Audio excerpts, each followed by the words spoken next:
오늘 읽은 본문은 한마디로 말하면 은혜의 이야기다 할 수 있습니다.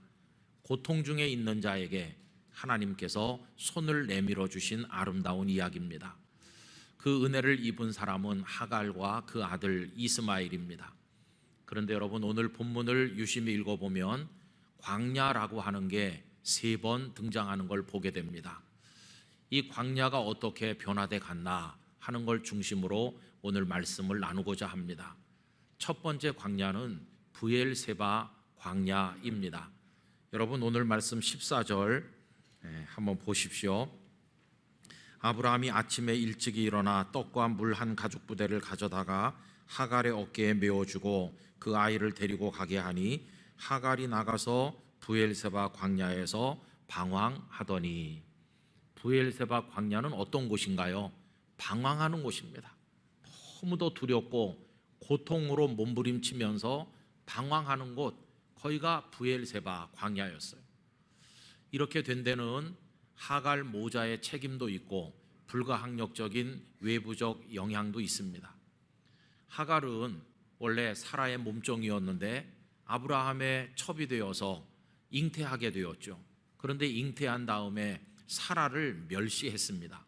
창세기 16장 4절에 아브라함이 하갈과 동침하였더니 하갈이 임신하매 그가 자기의 임신함을 알고 그의 여주인을 멸시한지라. 우리 여성들에게 있어서 아기를 가진다는 건 큰 축복인데 이게 이제 감사한 축복으로 끝나야 되는데 사라를 멸시하니까 문제가 됐어요. 여러분, 사라가 지난주에 말씀드린 것처럼 눈에 불꽃 튀면 무서운 여성이라고 그랬잖아요. 그래가지고 하갈이 배 부른 채로 쫓겨났어요. 그래서 그때도 고통받는데 하나님의 사자께서 너 이러지 말고 사라에게 돌아가서 복종하고 조용히 지내라. 하갈이 그래서 돌아왔거든요.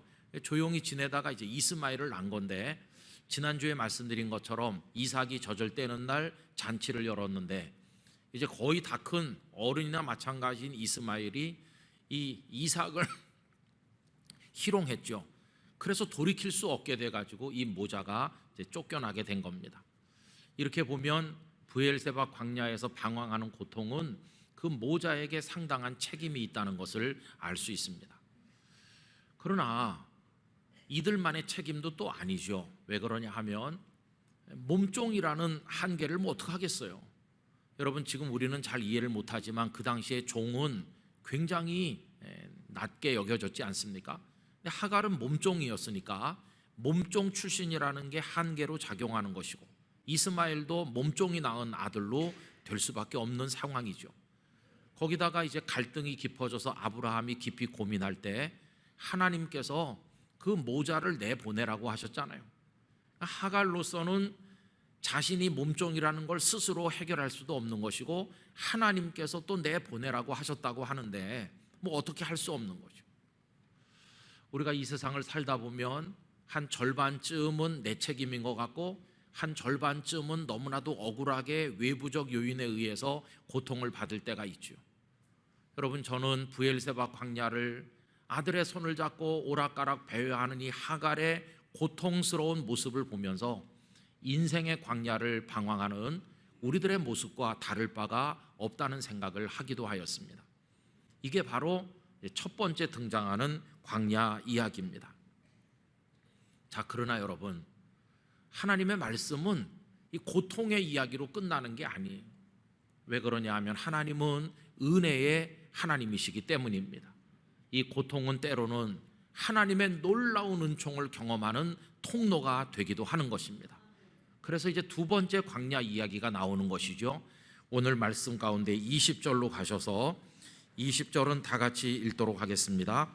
하나님이 그 아이와 함께 계심에 그가 장성하여 광야에서 거주하며 활 쏘는 자가 되었더니. 아멘. 브엘세바 광야가 방황하는 곳이었었는데 여기 두 번째로 언급된 광야는 방황하는 곳이 아니라 거주하는 곳이 되었어요. 거주하는 곳, 날마다 일상의 삶이 이루어지는 터전이 된 것을 볼 수 있습니다. 더 이상 방황하지 않아요. 여러분, 이런 상상을 해보세요. 아침에 이스마엘이 일찍 일어나서 바깥에 나가서 이렇게 가슴을 벌려서 기지개를 펴면서 저 지평선에서 떠오르는 태양을 보면서 함성을 지르고 그러면서 하루를 출발하는 모습을 상상할 수 있지 않습니까? 어머니에게 가서 제가 물을 기러 오겠습니다. 그러면서 가죽 부대들을 들고 달려가는 그 아들의 뒷모습을 바라보면서 하갈은 얼마나 흐뭇한 미소를 지었을까요? 우리 아들 믿음직스럽구나, 늠름하구나 이러지 않았을까요? 그리고 이제 이 이스마엘은 오늘 본문이 기록한 것처럼 말을 달리고 활 쏘는 전사가 되었는데 하루하루 지남에 따라서 그는 더 강한 사람이 되었을 것이고 그에게 많은 사람들이 모여들어서 그는 돋보이는 인재가 되었을 것입니다. 더 이상 울지 않고 더 이상 방황하지 않고 이제는 그 광야를 삶의 무대로 삼아서 사방을 누비는 용맹무쌍한 이스마엘의 모습을 떠올려 볼 수 있다는 것입니다. 떡 조금하고 한 가죽 부대 물 가지고 와서 광야를 방황하면서 울던 이들이 어떻게 이렇게 이제는 광야를 삶의 무대로 삼아서 살아가는 그런 사람이 될 수가 있었을까요? 오늘 말씀은 그들이 그렇게 될 수 있었던 것은 하나님의 은혜라고 이야기하고 있습니다. 여러분 20절 앞에 다시 보시면 하나님이 그 아이와 함께 계심에 이렇게 그 비결을 기록했죠. 하나님께서 함께 계시면 어른이든 아이든 상황을 이기고 승리할 줄로 믿습니다. 하나님께서 그 아이와 함께 계심에 이 규절이 여러분들의 자녀들에게 이루어지시기를 바라고 우리 각자에게도 임하기를 원하는 것입니다. 다시 말하면 하나님의 은혜로 인해서 하갈 모자는 더 이상 방황하지 않고 울지 않게 된 것이었습니다. 여러분 하나님의 은혜는 사람의 돌봄에 비교할 수 없는 것입니다. 그들이 집을 떠날 때 아브라함이 준 게 뭔가요? 떡 조금하고 가죽 부대 하나, 그 속에 물을 채워서 어깨에 지워준 게 전부였어요. 근데 사람이 베푼 은혜는 얼마 못 가서 바닥이 드러나는 것이고 물이 떨어지는 것이죠. 그런데 하나님의 은혜는 어떤가요? 하나님의 은혜는 마르지 않는 샘 같은 것입니다. 한 가죽 부대의 물하고 콸콸 솟아나는 샘하고 어떻게 비교할 수 있겠습니까? 오늘 말씀 19절로 가서 보시기 바랍니다. 하나님이 하갈의 눈을 밝히셨으므로 샘물을 보고 가서 가죽 부대의 물을 채워다가 그 아이에게 마시게 하였더라 이렇게 돼 있죠. 사람은 한 가죽 부대에 물을 주는 데 비해서 하나님은 마르지 않는 샘을 주시는 분이신 것이죠. 전에는 집에서 아버지의 돌봄을 받았는데 이제는 광활한 광야에서 온 우주의 아버지이신 하나님의 돌봄을 받는 사람이 된 것이었어요.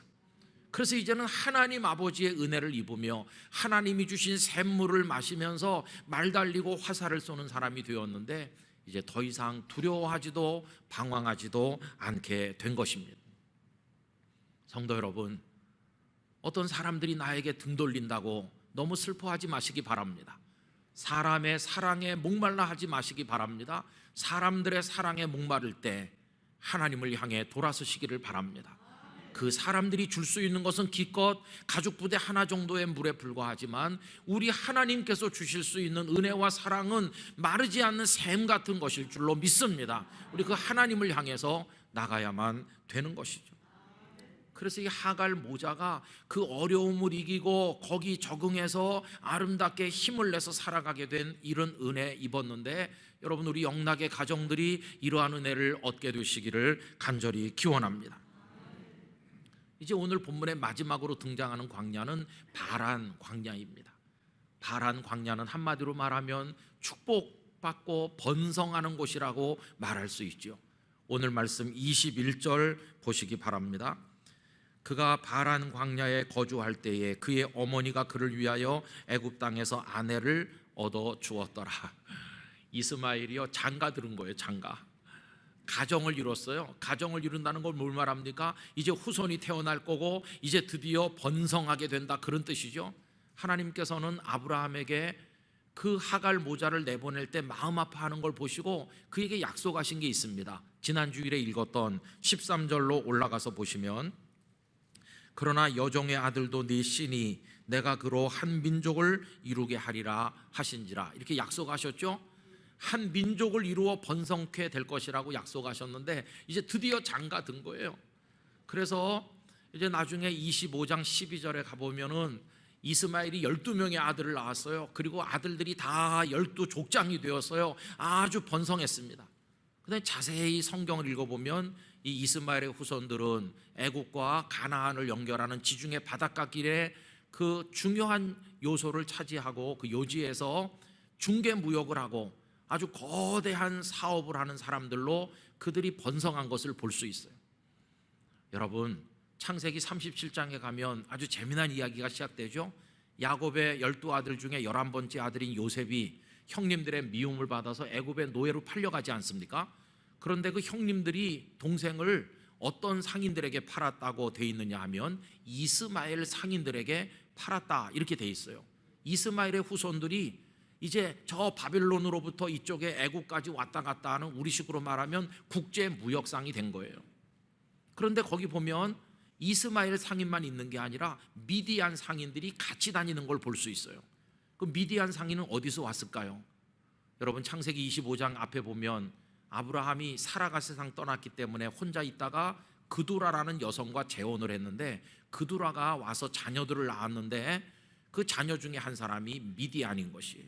미디안이 누굴까요? 이스마엘에게 동생이 되는 거고 이삭에게도 동생이 되는데 이 미디안을 이스마엘이 품은 것입니다. 그래서 미디안의 후손들이 다 와서 이스마엘의 후손들과 어울려서 같이 장사하고 이렇게 했던 것을 알게 돼요. 여러분, 이스마엘의 후손이 하나님의 약속하신 대로 크게 번성해서 한 민족을 이룬 것을 볼 수 있지 않습니까? 그래서 세 번째 등장하는 바란 광야는 하나님의 축복을 받는 곳이고 번성케 되는 곳임을 알게 되는 것이죠.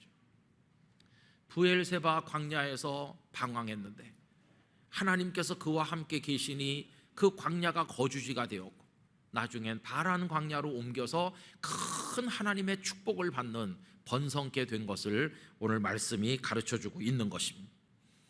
여러분, 이처럼 하나님께서는 이 하갈 모자를 내보내라고 말씀하실 때 너무 냉정한 하나님인 것처럼 보였지만 하나님은 실수가 없으신 하나님이시기 때문에 모든 걸 다 이루셨습니다. 우선 하나는 사람의 방법으로 얻은 그 여인과 그를 통해 낳은 아들인 이스마엘 모자를 이게 내보냄으로써 아브라함의 가정을 전적으로 하나님만 믿는 가정으로 만드시길 원하셨다고 그랬죠. 이거 지난주에 나눈 말씀이죠. 그것도 이루어져서 그 이후에 아브라함은 100% 하나님만 신뢰했어요. 그것도 이루시고 또 이 이스마엘을 번성케 하시겠다는 그 약속도 하나님은 이루셨어요. 하나님께서는 모든 걸 다 당신의 뜻대로 이루시고 모든 걸 온전케 하신 것을 우리에게 보여주는 것이. 그럼 여러분, 이스마엘이 나간 이후에 집에 남아있던 이삭과 영영 원수가 됐나요? 아닙니다. 그 다음에 보면은 아브라함이 세상을 떠났을 때 이스마엘이 와서 이삭과 같이 아버지 장례식을 성대하게 한 것을 볼 수 있어요. 하나님이 하시면 조금도 오차가 없고 실수도 없고 가장 아름답고 가장 합리적으로 가장 풍성하게 열매가 되는 줄로 믿습니다. 자, 이렇게 이만큼 말씀을 드려놓고요. 근데 오늘 이 얘기를 여기서 끝낼 수 없는 것은 오늘 이 말씀을 통해서 우리는 가정을 이야기해야 되는데 그 어려움 당한 가정, 저 하갈과 이스마엘을 가정이라고 한다면 최대 위기를 만난 거 아닙니까? 근데 그 위기를 어떻게 벗어나는가? 이제 이 이야기를 하면서 우리 부모된 사람들의 책임을 좀 생각해 볼 필요가 있는 거죠. 여러분, 부모님은 가정의 위기가 올 때, 자녀들의 인생에 큰 위기가 올 때 어떤 역할을 해야 될 것인가? 이렇게 질문하면 여러 가지 대답이 있겠지만 오늘 본문에 근거해서 적어도 두 가지는 말씀드릴 수 있습니다. 하나는 뭐냐 하면 그 고통 속에 빠진 가정, 위기를 맞는 자녀를 위해서 부모님은 눈물로 부르짖어야 된다는 것이, 그게 첫 번째예요. 오늘 말씀 16절을 보실까요?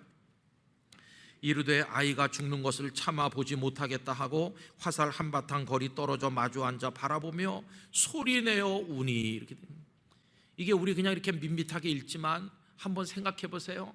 햇빛이 뜨겁게 장렬하는데 가죽 부대에 물은 다 떨어졌고 오갈 데는 없고 아들은 저기 쓰러져 있고 어머니는 이만치 와서 아들을 쳐다보면서 대성통곡하는 걸 볼 수 있잖아요. 어머니의 눈물, 어머니의 부르짖음, 어머니의 하나님을 향한 가슴을 찢는 이 탄식과 부르짖음의 기도, 이걸 우리가 여기서 볼 수 있지 않습니까? 가정이 위기를 만났을 때, 내 자녀들이 어떤 인생의 어려운 고비에 처했을 때 부모가 할 수 있는 게 뭔가, 이 울부짖는 눈물의 기도, 이거 부모가 해야 된다고 믿습니다. 부모가 안 하면 누가 하겠어요? 그런데 놀라운 사실은 부모가 눈물로 부르짖으면 그것을 하나님은 자녀의 기도로 받으신다는 거예요. 여러분, 말씀 17절입니다. 하나님이 그 어린아이의 소리를 들으셨다, 이렇게 말했죠. 여러분, 울긴 누가 울었어요? 하갈이 울었잖아요. 그런데 하나님은 하갈이 울었는데 그걸 이스마엘의 눈물로 들으시는 거예요. 하나님의 사자가 하늘에서부터 하갈을 불러 이르시되 하갈아, 무슨 일이냐, 두려워하지 말라. 하나님이 저기 있는 아이의 소리를 들으셨느니라. 자녀가 인생의 위기를 만나도 기도하지 못할 때가 많아요. 기도할 줄 모르는 자녀일 때도 있어요. 그때 부모님이 눈물을 흘리면 그 눈물이 자녀의 눈물이 되고, 부모님이 기도하면 그 기도가 자녀의 기도로 하나님 앞에 상달된다는 것을 우리가 깨닫게 되는 것입니다. 어려움 당하는 가정에 눈물의 부르짖음이 있나? 여러분, 부모님들은 잘 먹이고 잘 입히고 잘 가르치고 이렇게 하면 되는 줄로 아는데, 정말 부모로서 중요한 것은 그 가정과 자녀를 위해서 뜨거운 눈물을 흘릴 수 있어야 되는 거죠. 여러분, 질문하고 싶습니다. 여러분들의 가정에 이런 뜨거운 눈물의 기도가 있나요? 자녀들을 위해서 이렇게 통곡하면서 부르짖는 이런 눈물을 가지고 하나님 앞에 나간 일이 얼마나 있으신가요? 저는 여러분들 이 눈물을 흘리며 하나님을 찾던 하갈처럼 하실 수 있기를 부탁을 드리는 것입니다. 그 다음에 두 번째로 부모가 할 일은 쓰러진 자녀를 붙들어서 일으키는 것입니다. 그거 부모가 할 일이죠. 18절 말씀 다 같이 읽겠습니다. 일어나 아이를 일으켜 내 손으로 붙들라. 그가 큰 민족을 이루게 하리라 하시니라. 아멘. 이때 이스마엘은 한 20살쯤 된 청년이라고 그랬어요. 어린아이라고 그랬지만 다 컸어요. 힘으로 말하면 이스마엘이 오히려 어머니를 업고 다녀야 될 판이에요. 그런데 왜 하나님은 하갈에게 그 아들을 붙들어 일으키라고 하십니까? 여성으로서는 연약하지만 어머니로서는 강하기 때문이에요.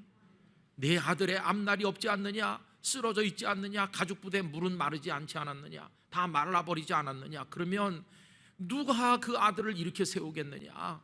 어머니인 내가 아들을 붙들어 일으켜라, 이렇게 말씀하는 거죠. 여러분, 부모들은 시간이 지나면 늙어가십니다. 부모들도 다 지칠 때도 있어요. 부모라고 뭐 언제나 모든 게 충만한 건 아니잖아요. 그래서 이제 자녀들이 더 잘할 때도 있어요. 자녀들이 세상 사는 것도 더 잘하고 모든 것 자녀들이 더 잘할 때도 있어요. 그래도 부모가 왜 필요한가? 잘하는 것처럼 보이는 자녀가 결정적인 고비를 만나고 위기를 만날 때, 그때는 늙었지만 부모가 필요한 거예요. 늙었지만 부모가 있어야 돼요. 팔 걷어붙이고 나서야 되는 거죠. 저는 어땠을 것 같습니까?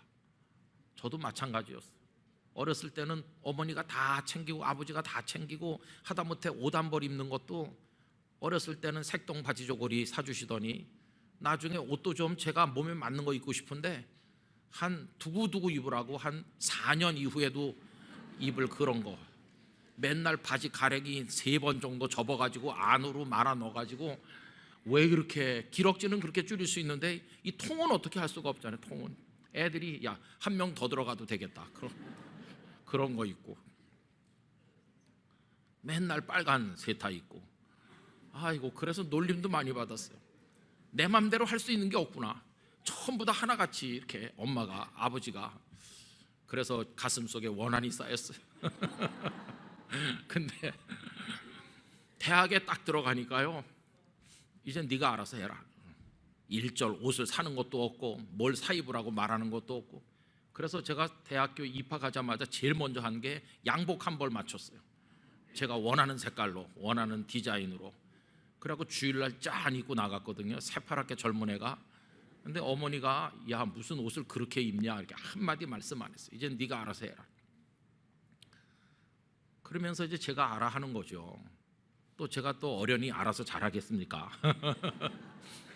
그러다가 이제 목사 안수까지 받고 나니까 이제는 아들이라고 하지도 않고 이름을 부르지도 않았어요. 그 다음부터는 김 목사 이렇게 하나님의 사람으로 인정해 주는 거예요. 근데 좀 이상하죠. 기분이 좋은 것 같지만 좀 너무 거리감이 생긴 것 같고 그러고 맨날 김 목사 이러시는. 근데요, 부모는 부모시죠. 제가 이제 그 어느 교회에서 부목사로 있으면서 어디서 오라고 하든지 제일 먼저 가겠습니다 이렇게 수년 동안 기도했는데 저 부산 섬에 있는 교회에서 오라고 하거든요. 근데 저는 부모님 생각하고 내가 왜 서울을 떠나나 별별 생각하니까 갈 수가 없어서 거절했어요.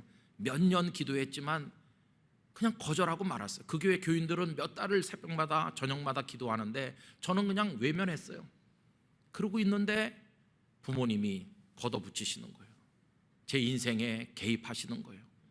무릎 꿇고 앉게 하시고 그날 저녁 아버지가 얼마나 많이 우시던지 많이 울면서 제 인생에 대해서 말씀하셨어요. 어떻게 이렇게 믿음 없는 목사가 됐냐고. 그렇게 하나님 앞에 기도할 땐 뭐고 그 기도는 다 어디로 던져버리고 네 생각대로 하냐고. 네가 이렇게 믿음 없는 목사가 돼서 형편없는 목사가 됐으니 차라리 목회를 관두라. 여러분 그때 아버지는요 오랫동안 제 마음대로 하게 했지만 그날 밤에 걷어붙이시고 제 인생의 위기, 형편없는 목사로 전락할 위기에 처한 저를 일으켜서 붙들어 다시 세우신 거예요. 정신 차리게 해주셨어요. 그래서 많은 사람들이 저보고 가지 말라고 그랬지만 아버님 말씀 하나 때문에 부산에 간 것입니다. 여기 올 때까지 거기 28년 동안 있었죠. 그때 아버지가 그냥 방치하고 네 알아서 해라 이렇게 했으면 나는 믿음 없는 목사로 곁눈질이나 하는 사람으로 주저앉았을 텐데 그나마 조금 목사다움을 지킬 수 있었던 것은 아버지 어머니의 그 눈물 때문이었어요. 여기 연로하신 부모님들이 많으시잖아요. 여러분 우리가 뭐 어떻게 매일같이 돈 주고 먹이고 입히고 그거는 이제 더 이상 못하죠. 이젠 자녀들이 다 커갖고 다 잘하죠. 그러나 가만히 보면 부모의 기도, 부모의 손길이 필요할 때가 있잖아요. 결정적인 순간에 부모님이 필요합니다. 부모님 그 역할을 해주셔야 되는 거죠. 그 역할이 필요해요. 평소엔 마음대로 살으라 하세요. 그러나 그들이 신앙을 팔아버리고 인생의 밑바닥에 떨어지고 갈피를 못 잡고 부부간에 방황하고 애들을 제대로 못 키울 때 그때는 부모가 나서야 되는 것이에요.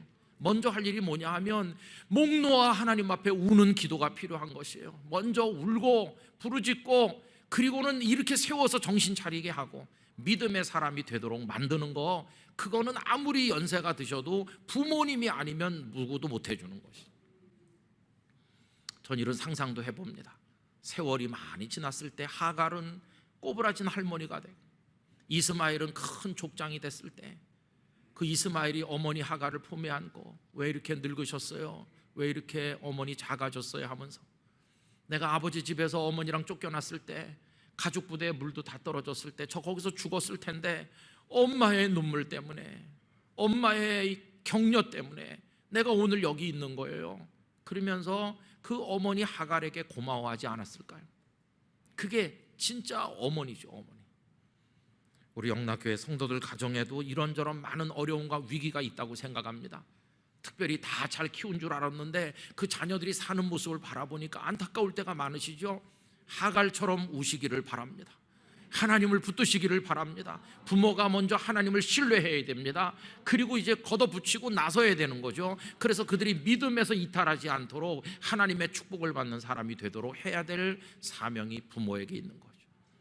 이렇게 해서요 우리 영락의 가정들이 다 하나님의 복을 받길 바라고, 비록 인생의 광야를 살고 있지만 거기가 번영의 땅이 되고 축복의 땅이 되는 그런 은혜를 입게 되시기를 바라는 것입니다. 함께 하신 하나님께서 우리의 가정에도 함께 하실 줄 믿습니다.